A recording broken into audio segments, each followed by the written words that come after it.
bicara soal kemiskinan ni dah berlarut-larutan dah. 1971, Allahyarham Tun Abdul Razak mengemukakan satu pandangan dan pertama kali dalam sejarah tanah air kita memberi penekanan yang kuat tentang masalah kemiskinan. Majoriti Melayu, Bumiputera dan juga yang lain, sebab dia kata membasmi kemiskinan tanpa mengira kaum. Dan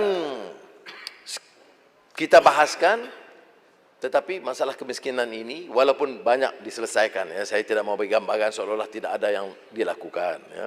Kerajaan terdahulu daripada Merdeka, daripada Dasar Ekonomi Baru dan sampailah Barisan Nasional, Pakatan Harapan dan sekarang semua yang menyebut. Tapi kenyataannya apa?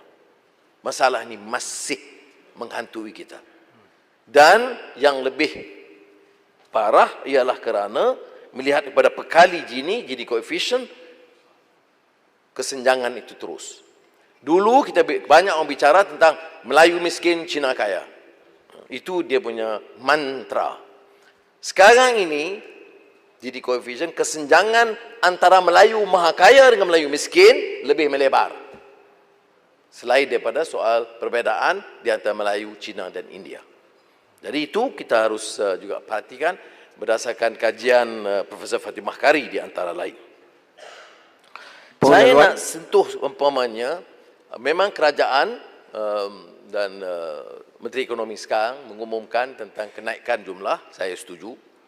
Dan juga pendekatan yang disebut pelbagai dimensi, multidimensional poverty line index. Tetapi kita harus ingat, ya, dalam kajian sebelum kita menyentuh hal ini, kita harus terima kenyataan pendekatan kita yang sama tak boleh diteruskan dah. Baik kerajaan Barisan Nasional atau Pakatan Harapan, jumlah peruntukan itu besar, Tuan Yang Dipertua.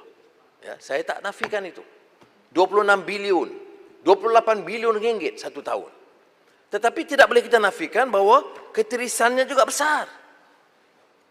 Ketirisan daripada dan kebocoran, ya, bagi subsidi minyak kepada aparat-aparat politik di bawah, disapu setengah, dijual, dan ini diulang oleh audit negara hampir setiap tahun tanpa tindakan yang jelas. Kita lihat umpamanya laporan nanti sekejap. Laporan Ketua Audit Negara yang baru diterbitkan semalam, yang disampaikan kepada kita semalam. Ya. Dan kebetulan Menteri Perumahan pun ada. Ya. Kerajaan Persekutuan aktiviti kementerian yang dikaji di antara lain ialah program perumahan rakyat berkonsepkan rent to own. Ini projek bagi rakyat paling miskin ini pun masih ada masalah. Saya tak tahu kebocoran, saya tak tahu perompakan, saya tak tahu apa, tapi pokoknya Ketua Audit Negara menegur dengan keras, ya, bahawa berdasarkan skop pengauditan PPR, program rakyat miskin pun masih tidak dilaksanakan dengan cekap. Ya, bukan masalah peruntukan, bukan masalah dasar, tapi masalah di bawah, ya. Kelemahan termasuk pemilihan kontraktor. Seperti biasalah, kita bagi kontraktor terpilih, jadi akhirnya pelantikan kontraktor, penyiap dan pentadbiran kontrak tidak teratur. Ini saya fikir satu masalah besar kita. Semua bicara soal kemiskinan. Bila tentu soal rakyat yang miskin, semua bergegal bercakap. Tetapi bila buat bina rumah rakyat termiskin pun ada kecurangan. Belum lagi soal bantuan makanan, ikan, makanan yang RM100 dapat habuan RM60 kerana kos itu, kos ini. Ahli yang berhormat dan Tuan Yang Dipertua, hal ini mesti dihentikan. Ya. Ini soal kita bertanggungjawab kerana kita bicara soal hidup rakyat yang susah.